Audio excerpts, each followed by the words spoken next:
바른정당 통합파 의원들이 자유한국당에 공식 입당하면서 야권이 후폭풍으로 몸살을 앓고 있습니다. 한국당은 계파 갈등이 심화될 분위기이고 국민의당 역시 당의 진로를 놓고 내분이 일고 있습니다. 차재원 부산 가톨릭대 초빙 교수와 한 걸음 더 들어가겠습니다.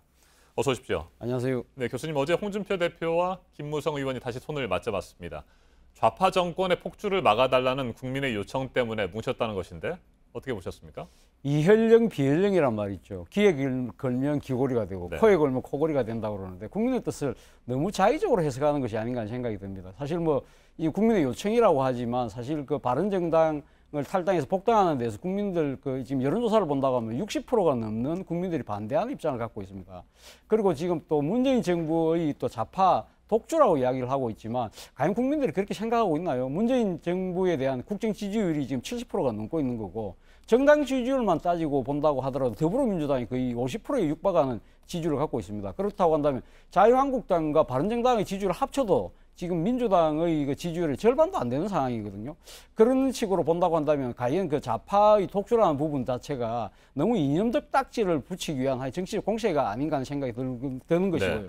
무엇보다도 사실 이런 지금 이 바른정당의 그 탈당을 해서 통합하는 이런 부분들을 너무 이렇게 정치적 목적에만 너무 지금 치우치는 바람에 그 뭐 명분이나 과정이나 절차 이런 걸 깡그리 무시한다는 거죠. 이것이 소위 말하는 패권 정치의 하나의 또 다른 형태라는 겁니다. 그것은 지난번 지난해 연말에 이 새누리당을 탈당해서 바른정당을 창당할 때 친박계의 정치적 책임과 함께 또 하나 짚었던 것이 패권 정치의 종식이었다는 것이었죠. 그 명분 자체를 본인들이 지금 다시 또 패권 정치를 다시 하고 있다는 측면에서 본다고 한다면 전형적인 내로남불이 아니냐는 비판에서 자유롭지 못할 것 같습니다. 네, 그리고 어제 자유한국당 복당식에서 미묘한 신경전도 벌어지지 않았습니까? 홍준표 대표가 당초 예정보다 상당히 늦게 입당식에 도착을 했고 그 사이에 어색한 분위기가 연출이 됐습니다.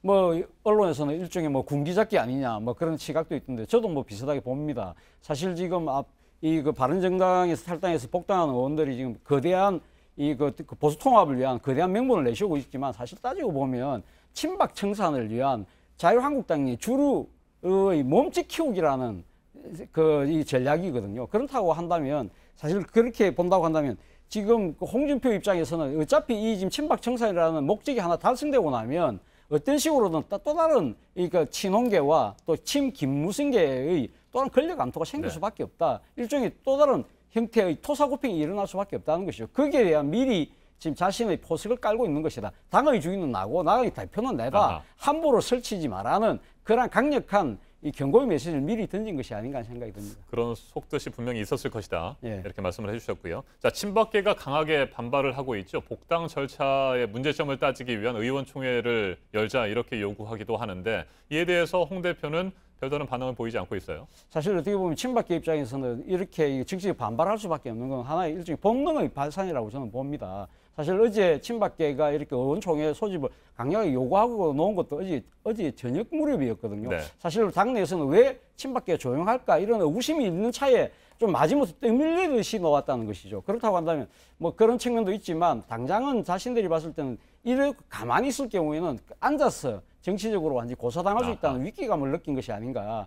그리고 또 한편으로는 지금 바른정당에서 들어온 분들로 힘을 합쳐서 주르쉐이 몸집이 커질 경우에는 앞으로 향후 자신들의 정치 입지가 상당히 축소될 수밖에 없다. 당장 서청원, 최경환 의원에 대한 출당 조치도 가소가 될 수 있는 것이고 또 나아가서는 다음 달로 예정되어 있는 원내대표 선거에서도 친박계가 완전히 잃을 수도 있다. 지위를 잃을 수 있다는 생각 때문에 또 더 나아가서는 지금 바른정당의 지난번 대선 과정에서 복당한 또 입당파들 그리고 이번에 입당파들 다 당협위원장 자리를 아직 지금 못 찾고 있는 거거든요. 앞으로 지금 당협위원장을 비롯한 당내 이 조직 간의 그런 이 균형의 이 재정립 과정에서의 자기 몫을 챙기겠다는 것인데 문제는 친박계의 구심점이 없다는 겁니다. 바로 그 때문에 이제 홍준표 대표가 당랑거철이다. 쉽게 말하면 하루 강아지 법무실 줄 모르고 덤빈다는 그런 식으로 이런 지하에 이렇게 일축한 것은 그 정도 나름대로 자신감이 있다는 것이죠.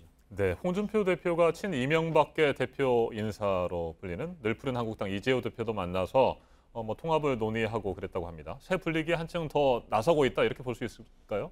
예, 뭐 저는 어저께 홍준표 대표가 늘푸른 한국당 네. 이재호 전 의원과 손을 잡는 걸 보면서 그 생각이 들더라고요. 지난번 대선 과정에서 지게 짝대기론 있지 않습니까? 대선 승리를 위해서는 지게 짝대기도 갖고 와야 된다는 이야기인데 아마 결국 그런 생각을 하는 것 같습니다. 당내의 친박 청산을 위해서는 도움이 되면 어떤 세력이라도 다 데리고 와야 되겠다는 생각을 하는 것 같아요. 그래서 뭐 이재호 전 의원 같은 경우는 상당히 뭐 또 이 선수도 높고 상당히 산전수전 다 겪은 분이고 그래서 덜 푸른 한국당에 뭐 당원이 한 4만 명이나 된다니까 데리고 오면 좋다고 생각하는 것 같아요. 그런데 문제는 정치적인 것이 있지 않습니까? 네. 수사함으로만 모든 게 다 해결된다는 게 안 된다는 것이죠. 어떻게 보면 상당히 어떻게 보면 정당한 명분을 가지고 국민적 감동을 끌어내야 지지율이 올라가는데 소위 말해서 올드보이, 흘러간 물을 다시 데리고 오는 부분에 대해서 과연 국민들이 어떻게 바라볼까? 이 부분에 대해서는 아마 홍준표 대표 입장에서도 한번 다시 좀 생각해 볼 필요가 있지 않나 생각이 듭니다. 네, 통합파가 실제로 탈당을 해서 자유한국당에 복당을 하면서 이제 바른정당은 원내 교섭단체 지위를 잃게 됐습니다.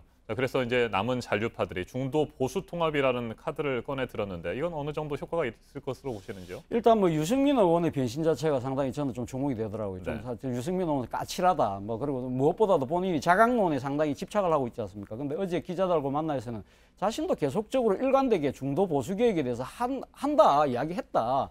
그런 이야기를 했고 바로 그 전날이었죠. 8일 날에는 또 의원 간담회를 통해서 12월 달까지 중도 보수 통합을 하겠다는 의지를 강하게 이야기했다는 것이죠. 근데 문제는 이 손뼉도 마주쳐야 소리가 난다는 겁니다. 지금 마주쳐야 될 상대가 국민의당인데 국민의당에서는 지금 보수 통합에 대해서 상당히 중도 보수 통합에 네. 대해서 상당히 내용을 겪고 있지 않습니까? 그렇죠. 그런 상황에서 만약에 국민의당의 호응이 제대로 안 될 경우에는 당내에 소위 말해서 조금 간망하고 있는 이 소위 말하는 남원정 그룹을 비롯한 이러한 그 지방선거를 앞두고 상당히 지금 이 몸이 달아 있는 세력들 같은 경우가 추가 탈당할 가능성도 있다. 그럴 경우에는 과연 어떻게 할 것이냐. 이 부분은 좀 지켜봐야 될 대목이 아닐까 하는 생각이 듭니다. 네, 방금 말씀하신 대로 국민의당의 그 내용이 갈수록 심화되는데 동교동계 원로들이 어제 모임을 가졌어요. 바른정당과 연대를 주장하고 있는 안철수 대표를 강하게 비판을 했죠. 예, 그렇죠. 그렇다고 하더라도 지금 당장 제가 봤을 때 국민의당이 뭐 탈당이나 분당으로 가기까지는 아직 좀 이르지 않을까 하는 생각이 듭니다. 사실 뭐 서로 간에 아직 국민적 명분 자체가 사실 좀 약한 게 사실이거든요. 그리고 어제 또 안철수 대표가 나름대로 내용을 수습하려는 그러면 좀 나름대로 진정성 있는 모습을 보이려고 노력을 했죠. 초재선 의원들과 그 오찬도 하고 그리고 또 의원총회에서 또 당의 중진들이 역할을 좀 해달라 이야기했고 그리고 또 이 지금 햇볕 정책이나 호남의 이 어떻게 할 것이냐 부분에 대해서는 자기가 생각하는 중도 개혁의 큰 범위 안에 다 들어있다는 이야기를 했습니다만은 그럼에도 불구하고 안철수 측에서는 그래도 통합을 위한 그 이 쟁걸음이 또 보였던 게 사실이거든요. 네. 어제 네. 그 아침에 조찬 모임에서 어떤 조찬 모임이 있었냐고 한다면 국민의당 내에서 중도파라고 하는 사람들이 주로 안철수하고 안철수 대표하고 가까운 분들 아닙니까? 이분들이 바른정당하고 지금 통합과 연대를 위한 그 모아놓은 포럼이 있습니다. 국민통합 포럼이 어제도 그 모임을 해서 이 바른정당이 분당에도 불구하고 양당의 정책과 연대를 계속적으로 공조를 더 튼튼히 하겠다는 이야기를 했거든요. 그런 걸 본다고 한다면 안철수 대표 입장에서는 누가 뭐래도 중도 보수 개혁을 통합을 위한 그 발걸음은 멈추지 않겠다는 의지는 아마 그대로 갖고 있는 것 같습니다. 네, 안철수 대표는 끝장 토론을 하자면서 일단 한 발 물러서는 모습이긴 하지만 방금 말씀하신 대로 바른정당 잔류파와의 통합이나 연대에 대해서는 여전히 미련을 가지고 있는 것 같습니다. 그래서 불신은 남아있지 않나 이런 생각이 들고요. 알겠습니다. 여기까지 듣겠습니다. 차재원 교수님 말씀 잘 들었습니다.